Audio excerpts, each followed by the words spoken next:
قومی ترانہ اور اپنے والدین یا اساتذہ کے ادب کے لیے کھڑا ہونا جی جائز ہے. یہ جو لوگ ناجائز کہہ رہے ہیں وہ ان لوگوں کے اپنے ایک جذباتی دنیا ہے, ان کو مبارک ہو. جو ناجائز ہونے والی بات ہے وہ کوئی نہیں ہے. وہ جو حدیث شریف ہے وہ بالکل ڈیفرنٹ کانٹیکسٹ میں ہے, جو جامع ترمذی میں ہے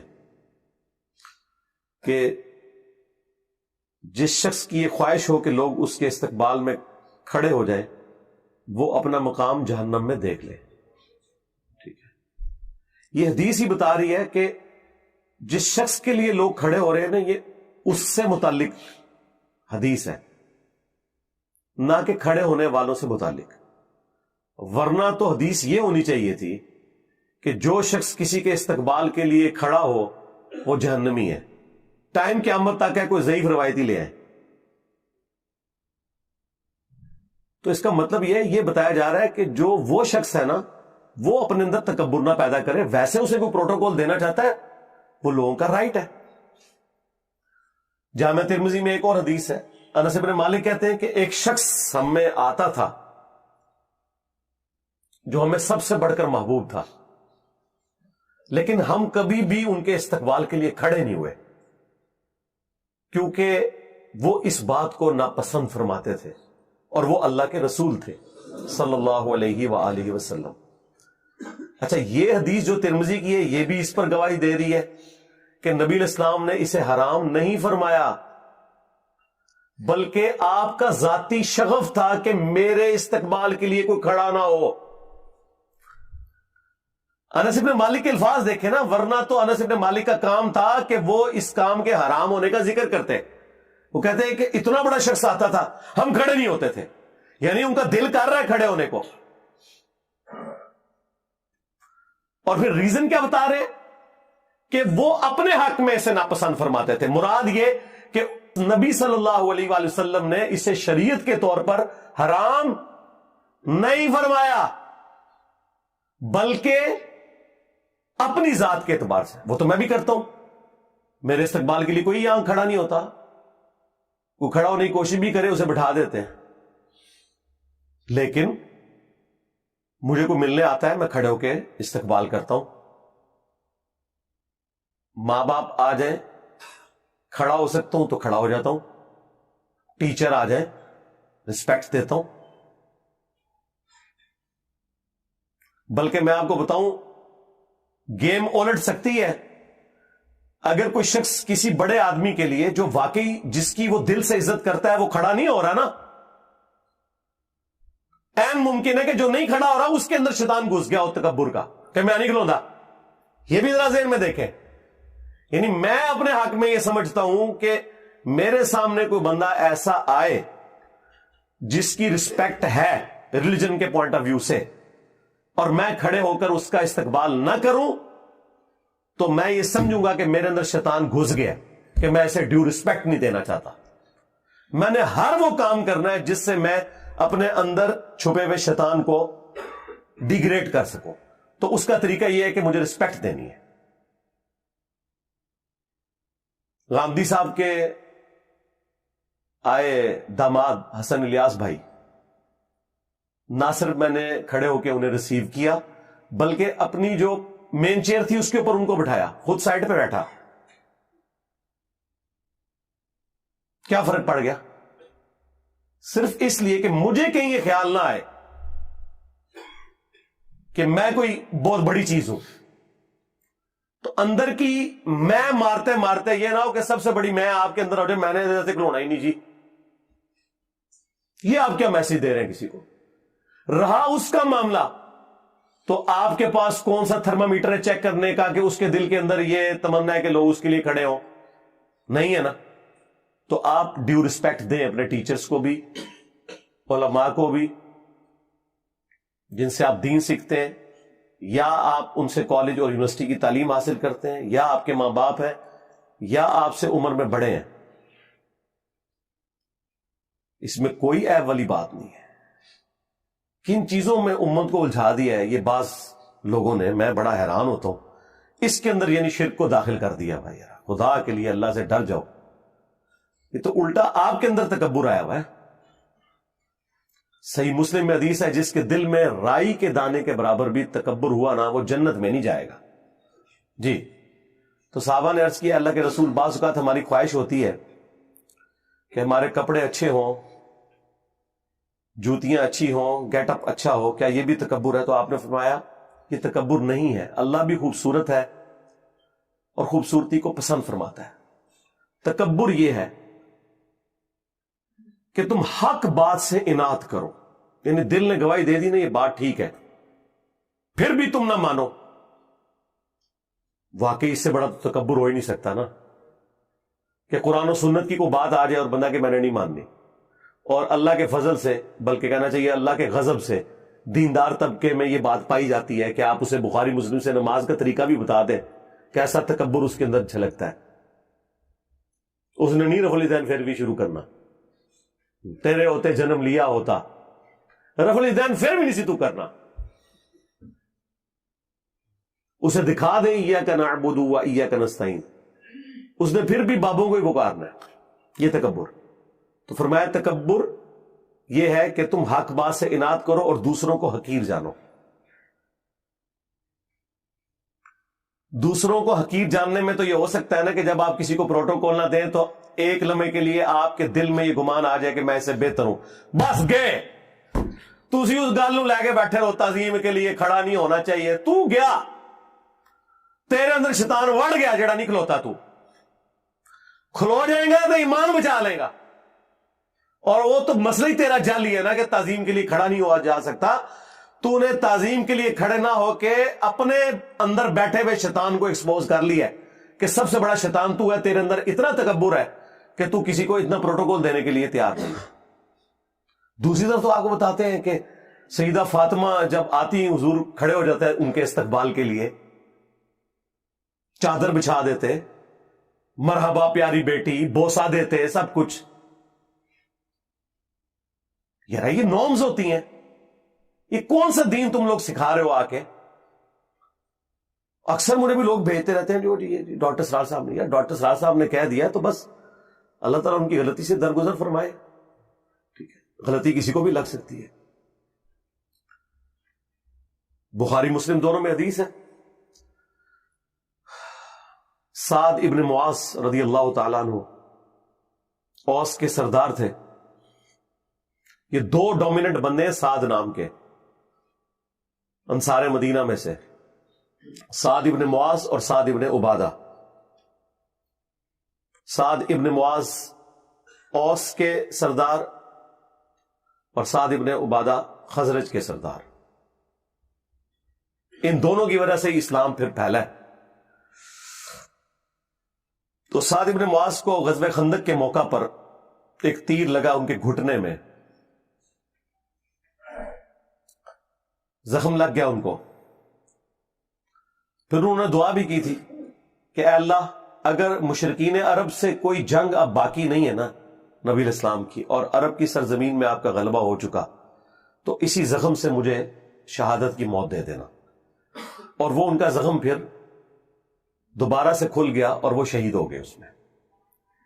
کیونکہ خندق کے موقع پر ہی بخاری میں آتا ہے حضور نے یہ کہہ دیا تھا کہ یہ آخری دفعہ مشرکین عرب آئے ہیں اب یہاں, اب تم ان پہ چڑھائی کرو گے. اور وہی ہوا کہ دیکھیں نا, اس سے پہلے وہ بدر میں آئے, احد میں آئے, خندق میں آئے, لیکن اس کے بعد نبی الاسلام ہی گئے. پہلی دفعہ تو صلح حدیبیہ ہو گئی اور اس کے بعد پھر فتح مکہ ہوئی. تو اب جب ان کے گھٹنے پہ تیر لگا ہوا تھا, بنو قریظہ کا فیصلہ کر کے وہ جب واپس آئے, وہ اپنے گدھے پر سوار تھے, تو نبی الاسلام نے ان کے قبیلے کے لوگوں سے فرمایا قوموا الی سیدکم, اپنے سردار کی طرف کھڑے ہو جاؤ. تو وہ کہتے ہیں کہ جی اس سے مراد کو استقبال کے لیے کھڑا ہونا نہیں تھا, وہ اس لیے تھا کہ تاکہ انہیں زخمی حالت میں گدھے سے نیچے اتارا جاتا, ورنہ نبی الاسلام کہتے قوموا لسیدکم, اپنے سردار کے لیے کھڑے ہو جاؤ. یہ تو تھا اپنے سردار کی طرف کھڑے ہو جاؤ. یہ نبی الاسلام کیٹاگوریکل سٹیٹمنٹ دے رہے ہیں اگر ان کو اتارنا ہوتا تو حضور 2 بندوں کی ڈیوٹی لگاتے، پورے قبیلے کو کہتے. ایک بندے کو گدھے سے اتارنے کے لیے پورے قبیلے کو کہا جا رہا ہے کہ اپنے سردار کی طرف کھڑے ہو جاؤ. ایک پروٹوکول کے لیے اتارنا بھی مقصود تھا، لیکن ایک پروٹوکول دینا بھی رہا. خود نبی علیہ السلام، میں نے آپ کو پہلے بتایا، آپ کی اپنی ذاتی پسند ناپسند اپنی جگہ، لیکن نبی علیہ السلام نے کبھی اس طرح کے معاملات امت کے اوپر امپوز نہیں کیے جو آپ کی ذاتی شخصیت سے متعلق ہوتے تھے. یہ 2 الگ چیزیں. تو یہ حدیث واضح ثبوت ہے. پھر قرآن میں بھی آیا ہے کہ اپنے کندھے عاجزی کے ساتھ جھکا کے رکھو اپنے ماں باپ کے سامنے، یعنی اکڑ کے نہیں رہنا. حد رکوع اگر نہ جھکا جائے تو آپ اپنا سر بھی یوں جھکا سکتے ہیں، ٹو باؤ ڈاؤن کسی کے سامنے رسپیکٹ کے طور پر. ایک آپ کے والد یا والدہ آئی ہیں، انہوں نے آپ کے سر پہ ہاتھ پھیرنا ہے، تو آپ یوں ایسے ہو سکتے ہیں، جھک سکتے ہیں ان کے سامنے. اس میں کیا مسئلہ ہے؟ ہاتھ بھی چوم سکتے ہیں، لیکن اس میں آپ نے حد رکوع پھر بھی نہیں جھکنا. ہاتھ آپ اٹھائیں اور چومیں، اتنا جھک لیں کہ آپ کے ہاتھ گھٹنوں تک نہ جائے، یعنی حد رکوع نہ ہو. مانے حامدی صاحب کے ہاتھ چومے تھے، وہ لوگوں نے بڑی نیچے، علماء نے بھی اعتراض کرنے شروع کر دیے، دیکھو جی ہمارے علماء کی تو رسپیکٹ نہیں کرتا، اور ادھر دیکھو یہ کر رہا ہے. یہ رہا آپ کے بھی علماء کے اس وقت بھی چومتے رہے، اب بھی چومتے ہیں اللہ کے فضل سے. اگر چومنے سے آپ لوگ خوش ہوتے ہیں نا، میرے وہ استاد جنہوں نے مجھے بچپن میں قرآن پڑھایا ہوا نا، ابھی بھی کٹر بریلوی مجھ سے نفرت کرتے ہیں، وہ ابھی بھی آتے ہیں، میں ان کے ہاتھ چومتا ہوں اسی طریقے سے. مجھے کیا فرق پڑتا ہے یار؟ رسپیکٹ اپنی جگہ آپ نے دینی ہے، ٹھیک ہے. جس سے آپ نے کچھ بھی علم حاصل کیا آپ نے اسے ڈیو رسپیکٹ دینی ہے. صحابہ کرام نبی علیہ السلام کے مبارک ہاتھوں کو چومتے تھے، بلکہ وہ ترمذی میں اور ابو داؤد میں تو حدیث ہے، وہ چند یہودی آئے تھے، انہوں نے تو نبی علیہ السلام کے پاؤں مبارک بھی چومے تھے. لیکن یہ پاؤں والا پروٹوکول صرف نبی علیہ السلام کا ہے. ہاں یہ ذہن میں رکھیے گا، ہم پاؤں چومنے کے کسی کے حق میں بھی قائل نہیں ہے سوائے رسول اللہ صلی اللہ علیہ وآلہ وسلم کے. البتہ ہاتھ چومنا، وہ آپ کسی بھی رسپیکٹیبل پرسنالٹی کے ہاتھ چومے بغیر رکوع تک جھکے ہوئے، ہاتھوں کو بلند کریں اور چومیں. اس کے ثبوت میں وہ حدیث موجود ہے الادب المفرد کے اندر. امام بخاری نے الگ سے آداب کے اوپر ایک کتاب لکھی ہے الادب المفرد. اس میں وہ لے کے آئیں کہ سلمہ ابن اکوا رضی اللہ تعالیٰ عنہ جو درجنوں میل تک پیدل دوڑ سکتے تھے، اور نبی علیہ السلام نے کہا تھا کہ ہمارے پیادوں میں سلمہ بن اکوا سے بہتر شخص کوئی نہیں ہے. جس طرح وہ آج کل آپ وہ ریڈ انڈینز کو یا افریقنز کو دیکھتے ہیں نا، تھکتے ہی نہیں ہیں. صحابہ کرام میں سلمہ ابن اکوا تھے، یہ اکیلے بھاگ کے گئے تھے اور نبی علیہ السلام کے اونٹ چھڑوا کے لے آئے تھے.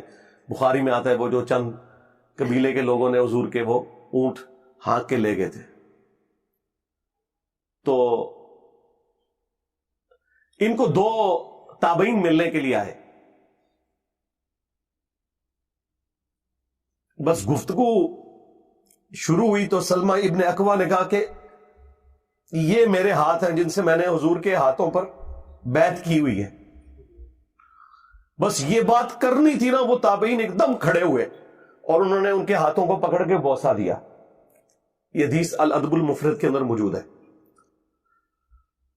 اور اس سے یہ بھی ثابت ہوا کہ سلمہ ابن اکوا نے اپنے دونوں ہاتھوں کا ذکر کیا کہ حضور کے ساتھ انہوں نے اس سے مصافحہ اور بیعت کی.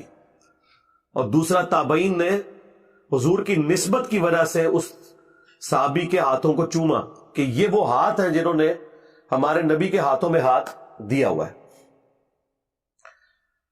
ویسے تو امام بخاری صحیح بخاری میں بھی لے کے آئے ہیں کہ ابن مسعود کہتے ہیں کہ نبی علیہ السلام نے اپنے دونوں مبارک ہاتھوں میں میرا ہاتھ لے کے مجھے تشہد تعلیم فرمایا تھا، التحیات للہ والصلوات والطیبات. اس پہ امام بخاری نے باب باندھا ہے 2 ہاتھ سے مصافحہ کا مشروع ہونا. امام بخاری نے اسے ثابت کیا ہے کہ نبی الاسلام سے یہ اصلاً ثابت ہو گیا کہ آپ نے ایک صحابی کے ہاتھ کو اپنے دونوں ہاتھوں میں لیا. اب یہ جب ہم اہل حدیث کو بتاتے ہیں کہ یار یہ تو بخاری میں لکھا ہوا ہے، اوپر امام بخاری نے اس سے رزلٹ بھی نکالا ہے، ایون اوپر چیپٹر کی ہیڈنگ میں وہ لے کے بھی آئے ہیں اسلاف کے بارے میں کہ وہ دو ہاتھ سے مصافحہ کرتے تھے. اب لیکن چونکہ اب انہوں نے ایک ضد بنائی ہوئی ہے، وہ کہتے ہیں یہ امام بخاری کا اپنا فارم ہے، ہم نہیں مانتے. تو پھر میں نے انہیں الادب المفرد سے یہ حدیث پیش کی تھی موقوفاً سلمہ ابن اکوہ والی کہ یہ تو ثابت ہے. کہتے نہیں جی وہ ابن مسعود کا تو ایک ہاتھ تھا اور حضور کے دو ہاتھ تھے. شرم کرو یار، تم امیجن کر سکتے ہو کہ اللہ کے نبی کسی کا ہاتھ پکڑیں اپنے دونوں ہاتھوں سے اور وہ اتنا متکبر ہو کہ اس نے دوسرا ہاتھ سائڈ پہ رکھا ہوا ہو؟ یہ ہو ہی نہیں سکتا. میرا ہاتھ کوئی دو ہاتھوں سے پکڑ لینا. اب یہ تصویر کھنچواتے وقت میں ایک ہاتھ کندھے پہ رکھتا ہوں دائیں ہاتھ سے، میں تو کوئی اگر وہ دونوں ہاتھ پکڑے تو میں اس سے ایک ہاتھ چھڑواتا ہوں. میں کہتا ہوں نہیں یار میرے چونکہ اب ایک ہاتھ ہے تو یہ ایک پروٹوکول لگتا ہے کہ تم ایک ہاتھ سے ہی کرو، ورنہ تم میرے ہاتھ کو دونوں ہاتھوں سے پکڑو تو یہ میرے اندر تکبر ہے کہ میں دوسرا ہاتھ استعمال نہ کروں، تو میں پھر وہ دوسرا ہاتھ ہٹوا دیتا ہوں.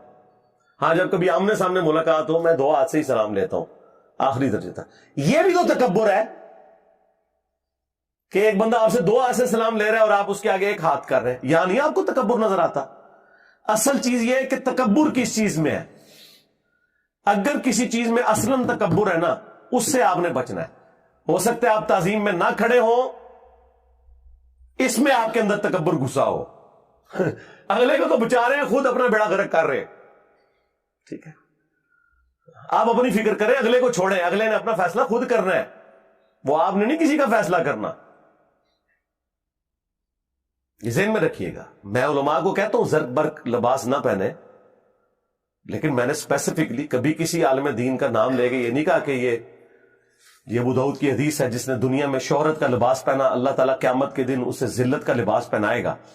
ہم یہ جنرل تو بات کریں گے، لیکن اسپیسیفکلی کسی کے اوپر فٹ کیسے کر دیں؟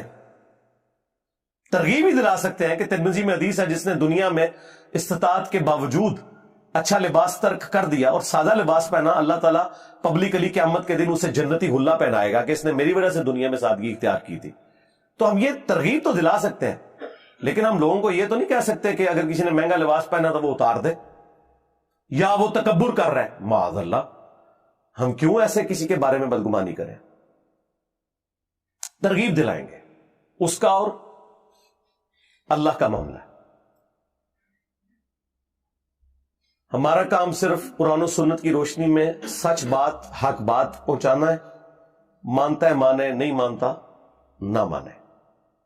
تو یہ بات شروع ہوئی تھی وہ تعظیم کے لیے کھڑے ہونے، تو دو چار باتیں جو میرے دماغ میں ہی میں نے کر دی تاکہ یہ فتنہ بھی دب جائے. خام خواہ ان چھوٹی چھوٹی چیزوں کو اس حوالے سے مصیبت بنایا ہوا ہے. یہ آپ نے اپلائی کرنا نا اپنے اوپر کریں، کسی کے اوپر نہ اپلائی کروائیں. یعنی آپ اپنے لیے نہ کسی کو کھڑے ہونے دیں، لیکن کسی کو یہ کیوں کہتے ہیں کہ آپ فلاں فلاں کے لیے نہ کھڑے ہو؟ یہ کون سا دین ہے یار؟ اپنی طرف سے آپ نے اپنی خواہشات کو دین کا نام دیا ہوا ہے. یہ کام چھوڑ دیں. اور جو احادیث آپ پیش کرتے ہیں وہ بالکل ان کا کوئی لینا دینا نہیں ان معاملات کے ساتھ. وہ میں نے ساری احادیث خود ایکسپلین کر دی ہیں اور بارہا کر چکا ہوں. اور الحمدللہ میں اپنے اوپر عامل ہوں کہ میں اپنے استقبال کے لیے کسی کو کھڑا نہیں ہونے دیتا. الحمدللہ. صلو علی محمد وآل محمد.